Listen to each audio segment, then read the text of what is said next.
Welcome to the Low Carb MD podcast. No one is beyond help. No one is beyond hope. Nothing said on the Low Carb MD podcast is medical advice. Please consult your own doctor before making any lifestyle changes.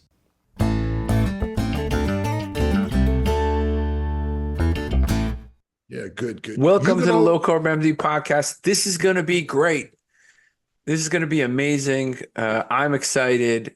I'm already excited. We've been chatting already up a storm.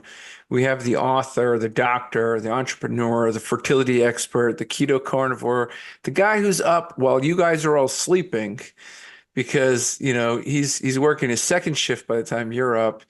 And he's a pilot. You may have not known that. And he's a pilot. He's a pilot.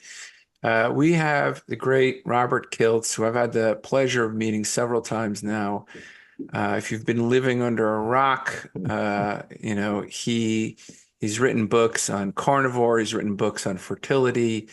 He is the owner of, a very, very interesting model of addressing the fertility epidemic here in the United States with a number of offices all across the United States. He's been featured in the Wall Street Journal. I remember reading that article 4 or 5 years ago. This guy's revolutionizing, fertility care. And now he's really active, as you all know, in the keto carnivore space. And I'm just excited to have him back on. How are you, Dr. Kiltz? Tro, I am awesome, amazing, and thank you so much for this invitation. I really appreciate it. I'm inspired by you every day. I'm trying to follow your footsteps, so it's like a cycle. That's what's happening, Yeah. I'm trying to absorb the energy, and you're absorbing the energy back. This is good. One of the things people may not know, when I first started podcasting, you were one of the first people that I interviewed. Yeah. Oh my, that's a sad state of affairs in that case. Sorry for the self-deprecating humor. Inspired by what you were doing in the model of working to help people by simply changing their lifestyle and metabolic health, which is critical. What's interesting is right before we hit the record button, we were talking about corporate America, and we were talking about how much help they need and how we really have to use the evangelism of this community to reach corporate America, because corporate America is suffering right now. The workers are unhappy, the employees are unhappy, people are unhappy, mental health is rampant, fertility is at an all-time low, PCOS is skyrocketing.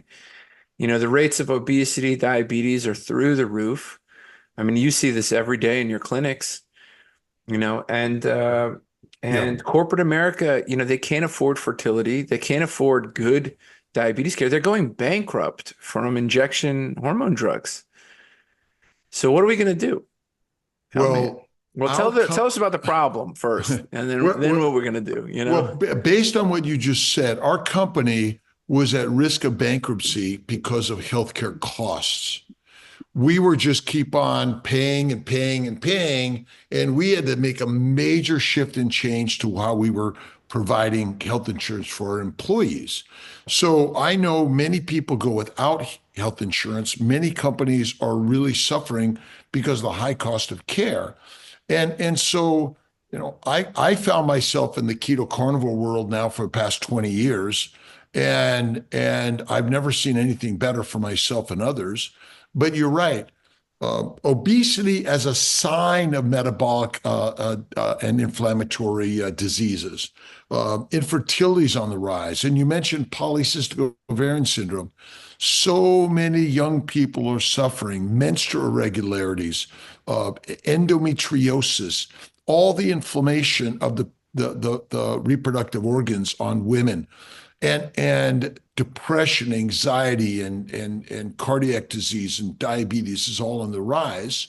My sister died of diabetes and terrible fertility issues 50 years ago. And we need to make some changes and see what we can do to make those together as a team. And you're right. All communities, corporate America is sort of got their hands cuffed because of the way the system works, which isn't pro healthcare and lifestyle changes. It's simply the band-aid of a drug, a dissection, and another specialist that nobody's really out there applying the way to give advice and ideas. Now, we have been offering keto carnivore, as I said, for 20 years. I was paleo before that personally. I learned this from my patients who were getting pregnant on paleo diet. And I'm like, what is that? And then I went through paleo, then keto, and I finally went carnivore 15 years ago. I healed arthritis, psoriasis, migraines, kidney stones, bowel bleeding, hypertension, and more. And I said, well, you know what? If that's happening for me, what can we do for our patients? And we began to write about it, blog about it, and talk about it, but inspire people with real stories, stories of others that have succeeded by this type of care. And as you know, the diabetes, pre-diabetes, and all the things that go along with that, and it affects men and women.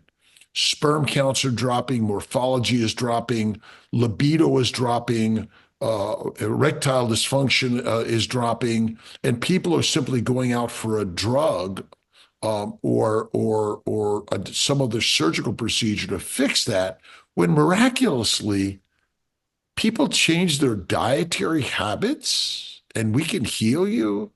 It just doesn't make any sense from what I learned in medical school, residency, and beyond. So you talked about being handcuffed, I think first of all, I know as a entrepreneur, you understand this. You're sort of a, you're a from what I see, this is a visionary sort of leader, right? So I know systems work, but most people don't understand how systems work, right? It's tough to see the whole picture. It's very difficult sometimes to see the whole picture. So can you describe the handcuffs, at least in the fertility space? I know expense is one of them. I know employers may not be interested in covering this. Insurance doesn't cover it. When we talk about, being handcuffed, there's a great post that was on social media I saw the other day where somebody got an ambulance bill and it was like $500. And then the ambulance company found out they had insurance and they said it's $2,000 and that they had to pay $2,000. And the guy called back and he said, well, can you just give me the non-insurance rate? And they were like, no, I can't. You have insurance and that's the contracted rate. So help people understand, because I don't think, I think you could probably describe the epidemic in PCOS and fertility better than anybody. You've lived and breathed the space for several decades. You're a visionary type leader. You understand systems. You understand how it works. So, explain the person who can't get pregnant and what they have to face. Well, you have children. I have children, a grandchild now. And we know that children and family building is our most important life endeavor. And without it, I think that's the sorrow that we're seeing in the world. And for those that cannot conceive and deliver a baby healthy naturally, it's devastating. It's similar to the diagnosis of cancer, and you're going to die for so many people. So people are struggling to figure out what's causing it. And most of us in modern medicine don't really know. So the Band-Aid is, let's give you a pill to help you ovulate. Let's do either IUI or IVF. Most insurance Don't companies— forget metformin. Don't forget spironolactone, right? Don't forget the hormone. Let's throw some hormones at you, right? Oh yeah, absolutely. I mean, there's so many things that we have at our disposal, and many of them work nicely depending on your age and other factors going on. But the trouble is, so many women and men don't have the coverage for fertility care. And when you don't have it, you find out that the expenses are high, and even your employer or your employer supported healthcare product doesn't consider being infertile as a medical condition. So it's sort of like, well, it's elective it's an elective. It's like, I want to get a facelift or a tummy tuck. And, you're going to the doctor for that and say, well, fertility is like just elective and you're just going to have to live with it. But people are spending outrageous amounts of money, and often it doesn't even work when it comes to things like IVF and IUI. And so what we all need to do is get back to, okay, what is the cause of disease? And if I can help you figure out the cause of your disease, I can help you reduce inflammation and maybe help your bodily parts work naturally. And what I believe is inflammation is the cause of all of our troubles. Inflammation, signs of inflammation are redness, pain, heat, swelling, dysfunction, meaning whatever the body part is, hey, it's not working right and it hurts. But then suddenly it like dies and it doesn't work at all. People lose limbs, they lose eyes, they lose kidneys, livers, hearts, and some of these things you can't live without, but you can live without ovulating or your fallopian tubes or your uterus or your sperm production. And so what if there was one cause of all inflammation? Pretty much. And I believe if we're looking at metabolic disorders, it seems like diabetes is on the rise so much, and obesity is on the rise. But what if obesity is not the cause of disease? It's a sign of disease. It is, absolutely. 100%. Amen. It is.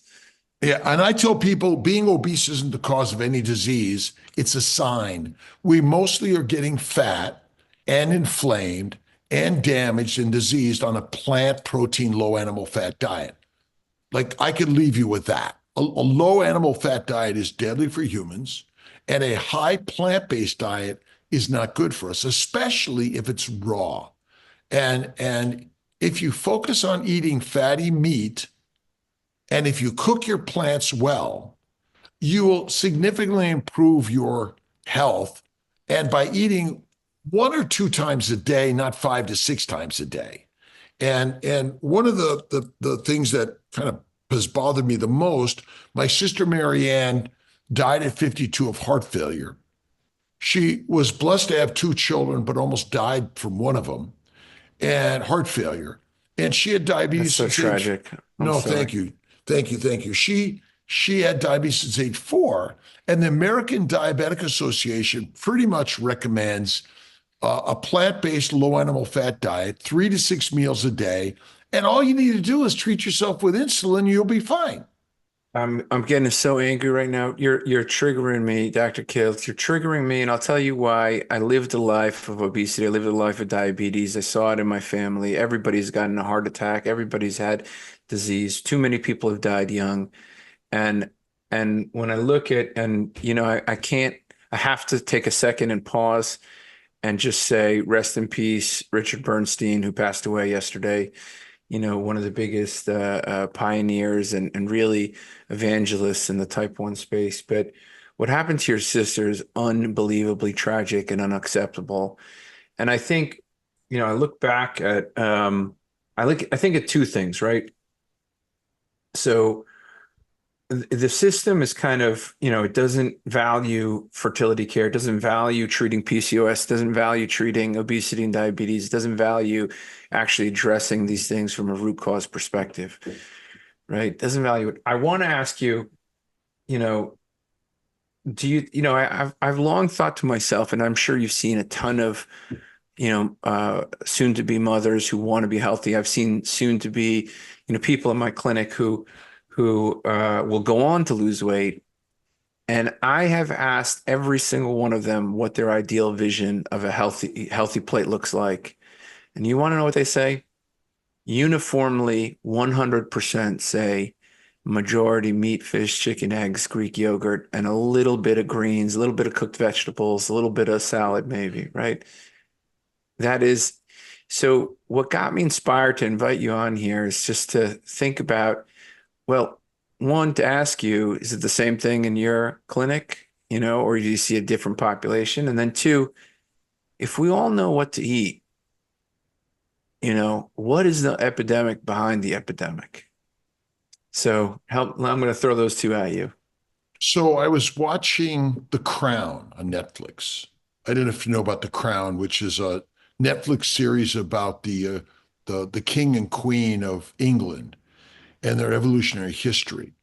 And I was watching a segment on the Russian Tsar that was killed uh, and over the takeover from the Bolsheviks. And it turned out that the czar was related to the king of England, or the relatives of the king and queen of England. And then when you realize that all the kings and queens of the world are all kind of related, especially in Europe, and the reign to control power is strong and powerful. And if you go back 500 years and look at the slavery and the movement of humans, we're all controlled by a very few people that control many people around the globe. And what was the most important thing? Power and profits. Is it different today? It is not different. The same people control the message and the purpose, which is about power and money. I think the one difference we could see today is through social media. Medicine can be different, and you can now learn different things. If you feed a lion or a wolf grass and grains, they become domesticated cats and dogs. So think about it. Our domestic animals that are fattened up, they're fattened up with plants. But the meat was restricted from the masses, the peasants, prisoners, slaves, and soldiers. And so you can't touch the meat. You can't go to the hunting grounds. And we're going to make all religions primarily plant-based. And some of them are going to say you can't eat meat and certain types of meat. So really, it's about the same people that controlled slavery and controlled the soldiers, controlled the peasants and the prisoners, still control the world today. If you think about the evolution of all the powerful people. And our job now is to realize that we are actually lions and wolves. And if you feed us plants, we become domesticated, addicted animals that are easy to control. Look back to the pharaohs. They fed the Right. masses Yeah. beer and bread. And You remember, know, I don't know if you're a trained family medicine doc, right? You're a no, trained I did internal medicine, then OBGYN, and Oh then my I did God. REI. Okay, I'm so happy. I'm so excited. You're an internist right now. So Harrison's, if you look at Harrison's, when they you know, when they asked one of the authors, can you explain modern medicine, right? He basically said, if you want to understand disease in the United States, you have to understand beer and bread. No different than 2,000 years ago. Okay, so now it is no different than 10,000 years ago. We can go back to the same people control the message. And there's so many good shows out there and good books and ideas, but basically the masters gave up the slaves to control all the people. And so we are now the slaves of the modern commercialization of ideas. And if you think about it, grass and grains are the major fuel for human beings. Now, when we use the word fuel, that doesn't mean it's mitochondrial energy.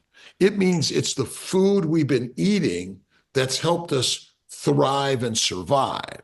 Because when there were not a lot of animals around, we were going to starve. And we are mightily intelligent and creative.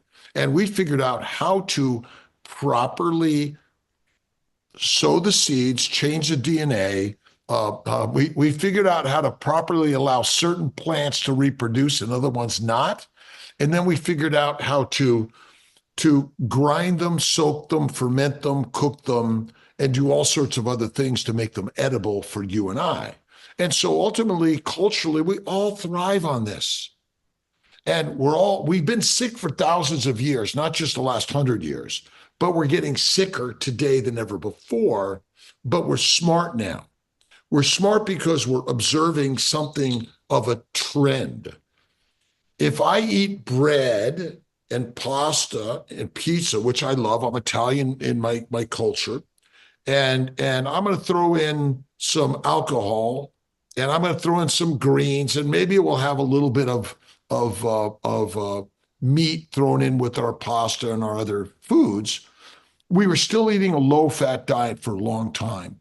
But the thing that is interesting that happens, the plants come with the microbes that ferment in our gut. And fermentation in our gut goes up the esophagus into the upper and lower respiratory system, goes out the rectum anus, right into women's vagina and into the bladder. For men, it's less complicated down there, but it's still more complicated up here. But plus the microbes are making beer. Our children are roaming this world like you and I.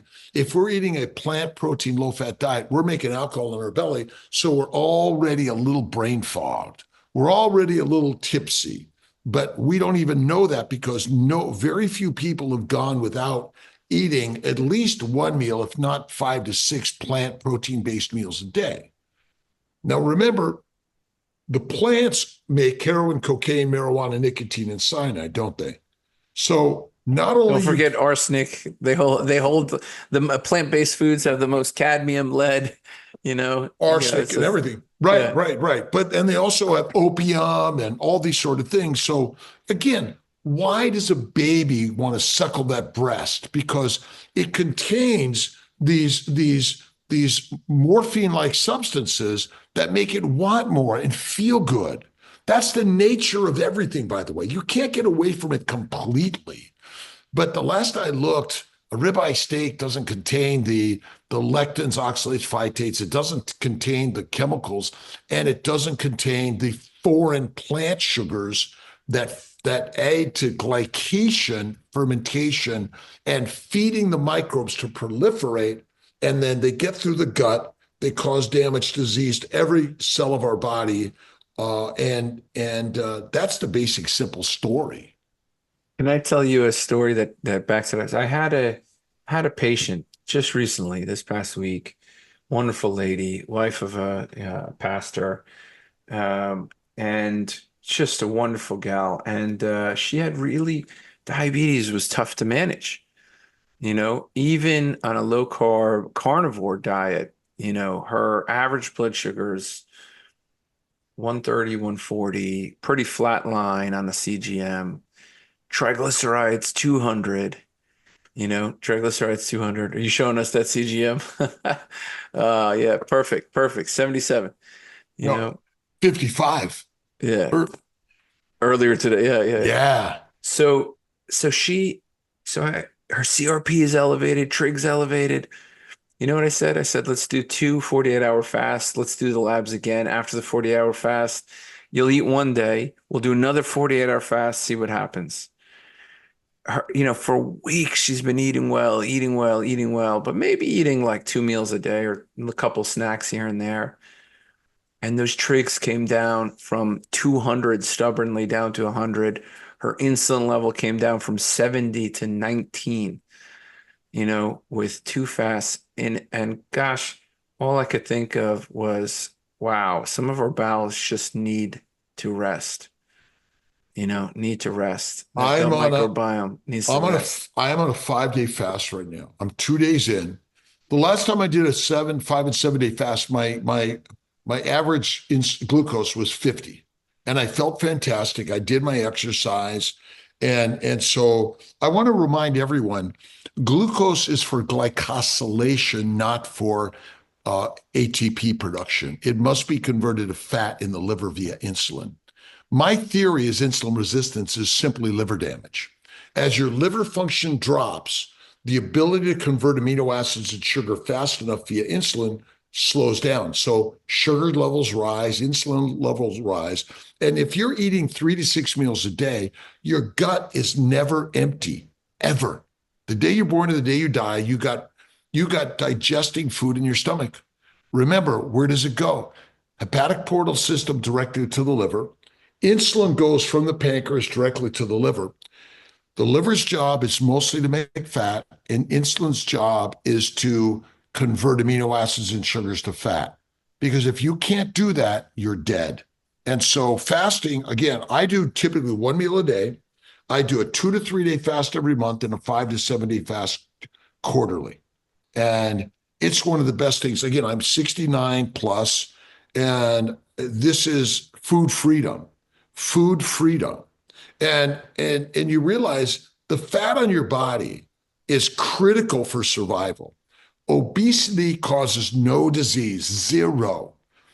And when we can incorporate fasting and food freedom, and I don't care if you're male or female, pregnant or not pregnant, it doesn't matter. Fasting could be utilized for everyone, anytime, in order to say, you know what, thank you, no thank you. So that leads me to one of my questions I had, and I know as we age, some of these issues become cemented. And if you look at my own life, I'm going to share a little story. I was 4 years old. I ran away from my mom in the supermarket. Imagine a big old supermarket 40 years ago. And I ran away from my mom, and I ran to the ice cream aisle. I ran to the ice cream aisle, Robert, and I opened up the ice cream right there in the store. And I started eating one after the other as a 4-year-old. I remember this, by the time I was 8, I was already wildly overweight. And by the time I was 13, I'm the current weight I am now as a grown man who sort of works out at 13 years of age. Wow. And so I've thought a lot about this idea of food addiction, and I've been thinking about this for fertility. And excuse me for my, sort of out of the box thinking here, but I've met so many women who struggle with fertility, and they so desperately want to get pregnant, so desperately they'll do anything, and they are suffering mentally. They are suffering, just like I did, just like you did, just like our family did, just like your sister did. And a lot of times they know what to eat. They know what to eat. How can we help them? Well, are you addicted to air? I'm very much addicted to air. Yes. Or are you addicted to food? Well, no, I wouldn't say I'm addicted to air, but I will tell you. What I'm doing is I'm sharing a concept, an idea. And we'll get to your question. I'll answer it kind of a little circuitously.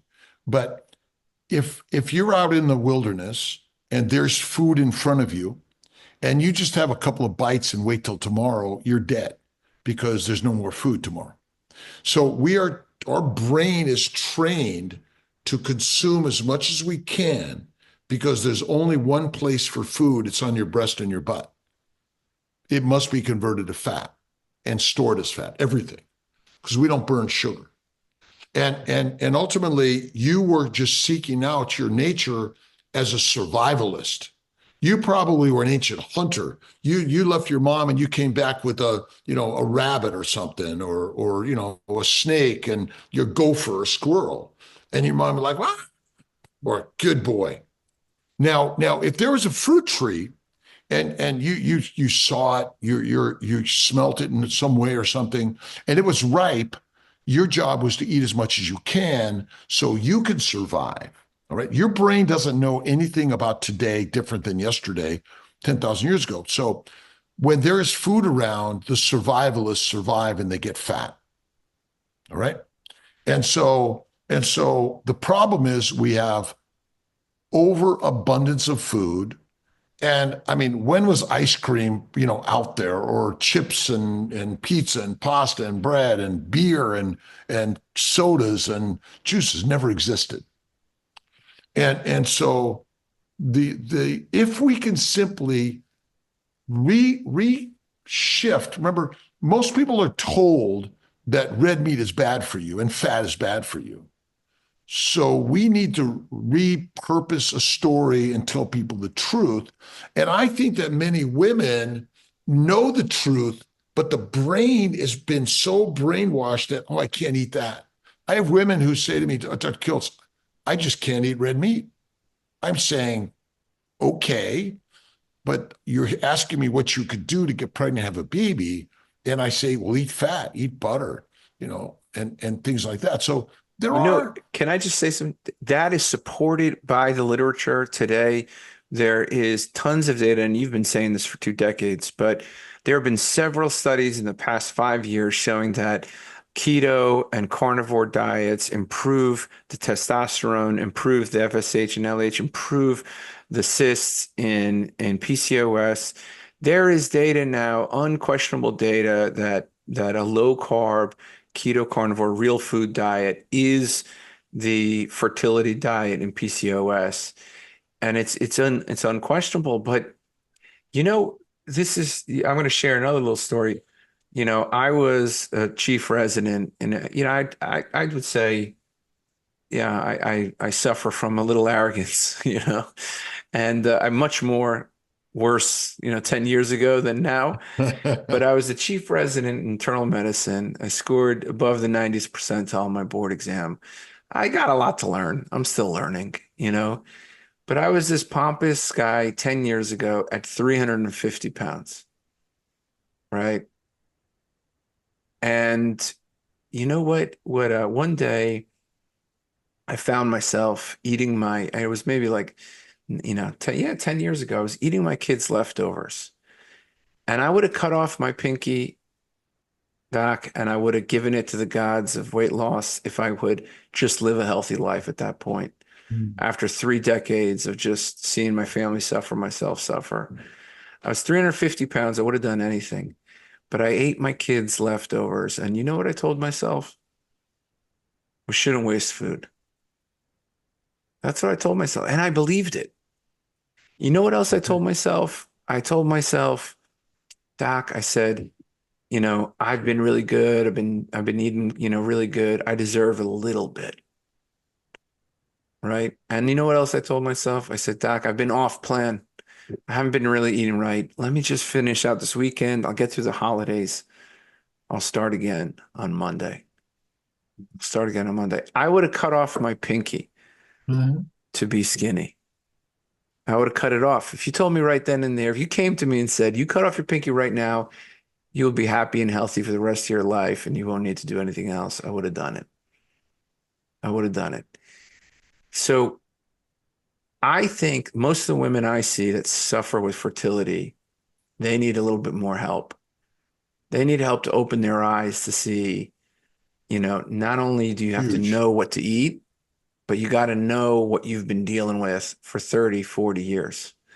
There was a woman that came to me today suffering with fertility. And this is, I've been seeing her for the past couple of weeks, and this is why I reached out because I know you would Mhm. relate to this. She came to me and she's like, Tro, and I'm sure you've heard this every day. I know you've heard this every day. I'll do anything to get healthy. I'm pre-diabetic. I can't be a mom like this. I got to lose weight. I'll do anything. And she's in her 30s. And I said, how long have you been struggling with weight? And just like me, she said, ever since I was 8 years old, I don't remember a time where I wasn't struggling with weight. This is what she said, Rob. And and I said, back then when you were 8, 9, 10 years old, and she said at like, I don't know, 17, she was 5'4" and 150 pounds. Yeah. I said, how would you have described yourself back then? She goes, oh, I always thought I had to lose weight. I was terrible shape. I hated how I looked. Everybody else was skinnier, right? And I asked her, well, right now, when you go back, 20 years and you look at a picture of yourself, what do you say about that woman? And she was like, gosh, I would say you're beautiful. You're amazing. You don't have to worry about this stuff. Like, just eat healthy. You're going to be fine. And I asked her this question, and this is why I reached out to you because I asked her, what was the psychological impact, you think, of 20 years telling yourself you're eating too much, you're terrible, you're overweight, when you should have been saying you're beautiful, you're amazing, you deserve health, just eat these food, eat meat, you know, eat real food, and we'll figure it out. We'll figure out a way. So I'm just curious, have you like you see the psychological impact of a lot of these women. You see what they're going through psychologically. Do you think that food addiction is part of that problem set? Well, number one is love, kindness, forgiveness, gratitude. We lead our lives with that. So I think the mindset is the most important part for all of us to work on and share it. You're beautiful and I love you. Look in the mirror and say that every day. You're beautiful and I love you. Hardship builds a strong ship. We all struggle at something. This is the nature of life. If you hang on to yesterday with any anger, fear, regret, or negative judgment, it only holds you back. What you need to do is learn to love that past, all of it, in my opinion. I don't use the word addiction very much. I like to just, you were brainwashed. Now, you want to change, you got to change the mindset. And as you change the mindset and understand that you are perfect and beautiful, you always have been, you need to, we're all practicing love. I ask people, what are you reading? What are you listening to? What are you watching? Because if the brain is always listening and watching the negative stuff, you're just going to live that. So like yourself, you share the words, you're beautiful, you're amazing. And I believe that God is within all of us. We're the gods, we're the creators of the outside world. And I've written some books on that and talk about it a lot on spirituality and intention, and some other things. And if you realize that everything you've ever lived is perfect, now you could see yourself beautiful, the mind begins to open up. And I started 30 years ago with mindfulness and prayer, meditation and yoga and acupuncture, those sort of things incorporated. And then 20 years ago, I started bringing in the nutrition, keto, paleo, keto, and carnivore. And I realized that the keto and carnivore help the brain work better. And so you said healthy diet. Well, healthy diet is your center of your plate is fatty meat. Throw some salt on it, butter for sauce, nothing else. If you want to go to a little bit of, as you mentioned, some well-cooked vegetables, go at it. I think small amounts of that with a lot of fat and well-cooked is fine. And you'll find when you eat more fatty meat, you don't have the cravings, you have satiety. And then you see the world better, and it gives you the power to say, thank you, no. Because thank you, no, just like, again, I'm practicing fasting and I talk about it a lot. And I do this a lot because I need it. I do this because I need it. And then I connect with people that also need it. And we all create a community. What you're doing is a community, a support, because we need the support. It's like being on a baseball team, football team, or whatever team you're on. When this isn't a solo sport, by the way, life. It's a communal connection. And nowadays, we've got these devices, and we could just hop on and watch Dr. Tro doing, I could watch him at 2 a.m. and I could listen to him. And my brain is already seeing this guy and as if he's standing and sitting right in front of me, compassionate, intelligent, and gone through the same hardships that I've gone through. Because we want to hear a story that, you were as effed up as I am, right? And that way, like, wow. And this guy lost 100 pounds plus. He's feeling better. He's seeing it in his patients and more, his community. I know I could be there too. Because when you go to a doctor in general, your numbers don't look so good. You've gained 10 pounds, your blood pressure, what are you eating? Oh my God, I just don't understand this. You're not taking your drugs. There's no, hey, how you doing today? You look great, fantastic. Let's work on our healthcare together. Oh, we got 5 minutes left. Let me get your prescription. Go talk to the nurse at the front checkout, and we'll see you in a month. That's not healthcare. So what you're doing is connecting with people, but we're sharing a whole different model. And if you want to use, whatever words you want to use in Yeah, I'd love yesterday. to. I want to know because I got to be honest. I re- I have a lot of respect for you, and when you have trepidation using the word addiction, I want to know. I want to know more. So I want to know more, and I'm curious, and I want you to speak openly. And it is a harsh word. Not a lot of scientists agree on the word food addiction. By the way, how can you be addicted to something we are programmed to need that nourishes us? It's a complicated discussion. So I want to know what makes you worried about it because I also have some concern. I don't use the word worried about it. I just don't label it that way because if you're an alcoholic and you live in a liquor store, what are the odds you're going to get off liquor? Like zero, Yep. right? Yeah. And so ultimately, our ancient environment, you had to go hunt and you had to go, gather. But there was no, I mean, if you think about agriculture, it requires slaves and peasants, correct? When was the last time the king and queen sowed the seeds and weeded and did that? None of us. Okay. So once the food was available, let's see, I'm going to starve or I'm going to eat. And so that's our nature. We just have to re-educate all of us to the propaganda. But I think in some way, the addiction industry loves to call everyone addicted.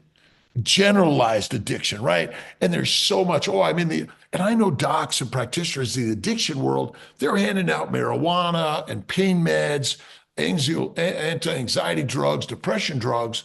So that's why I like to say, hey, man, you're perfect and well.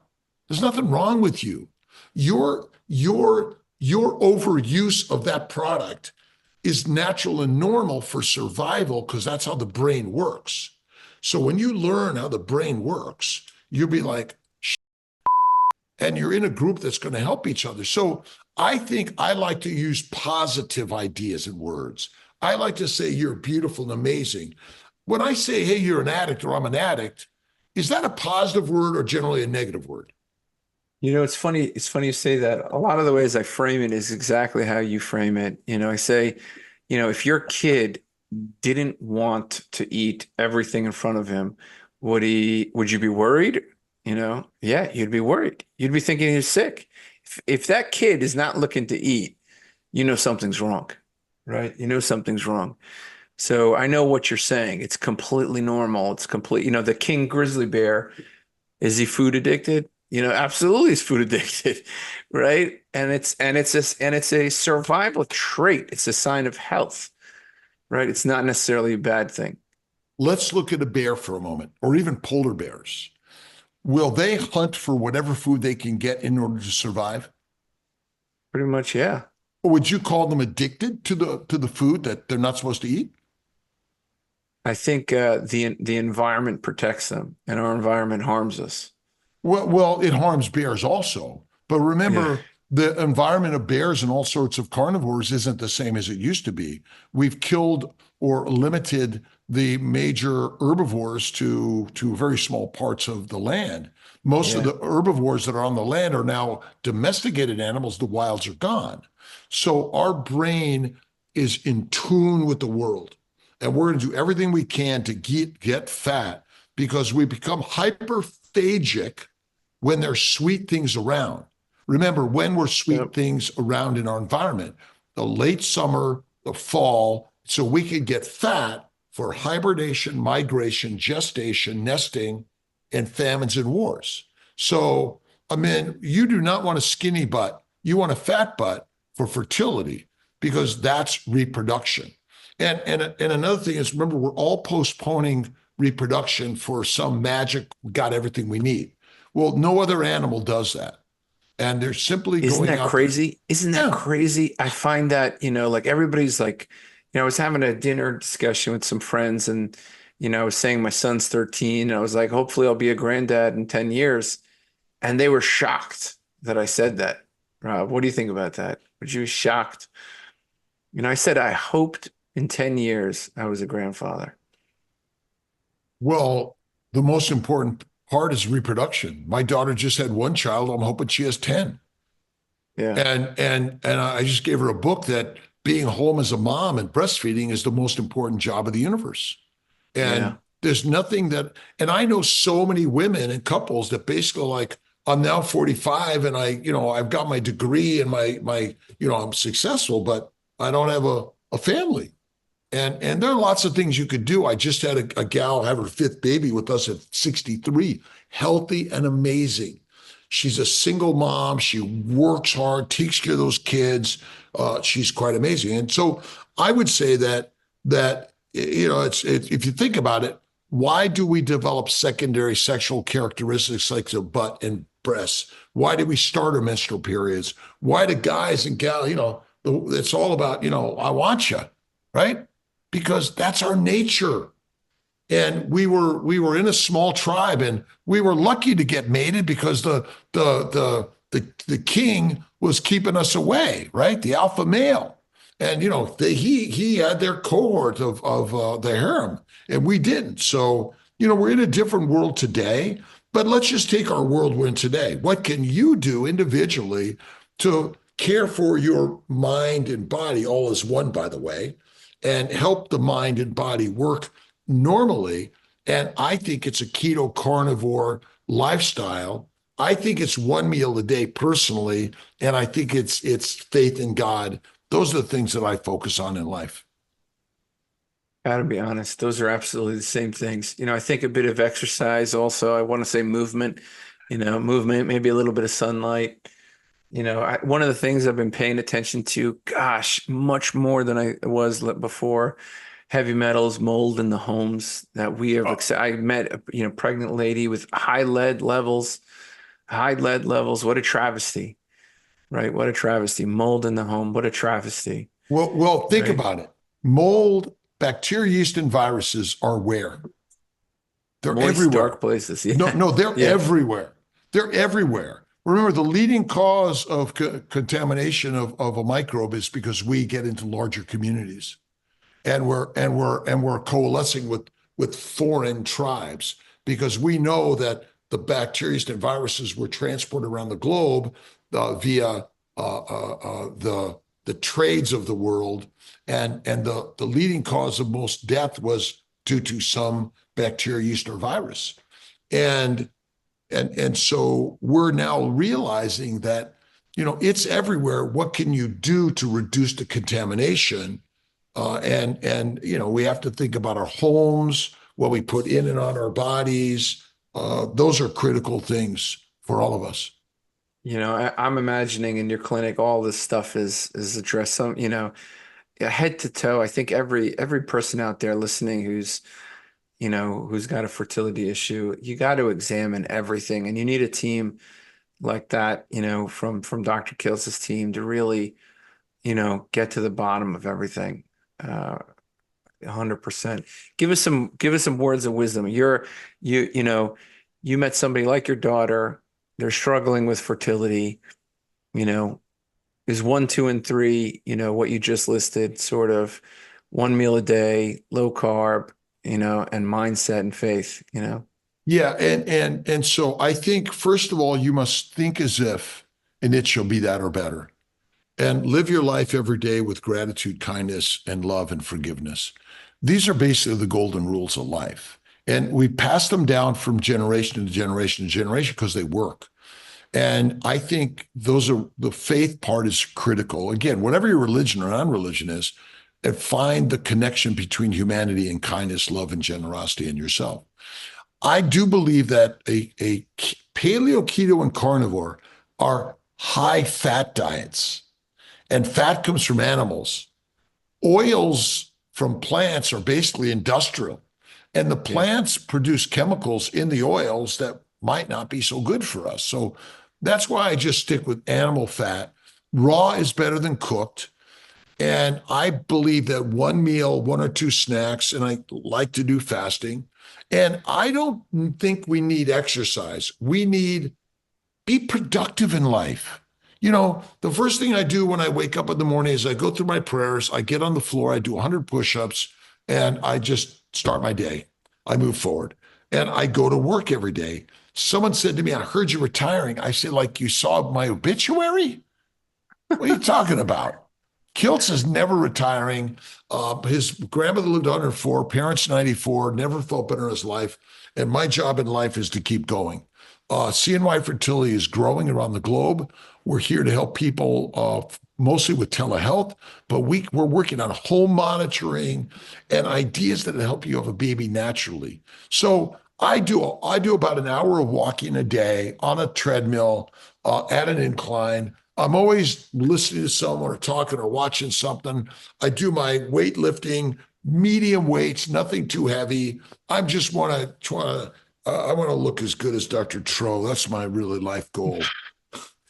I'm trying to look as good as you. I'm trying to look as good as you. Listen, I thank you so much for coming today. I'm going to put all the things in the show notes, the books in the show notes, the tribe in the show notes, and of course the clinic. I appreciate you. I appreciate your time. Well, I appreciate you and everyone listening. God bless and thank you so much. Keep doing what you're doing. If you enjoy the show, please consider supporting us on Patreon by going to lowcarbmd.com.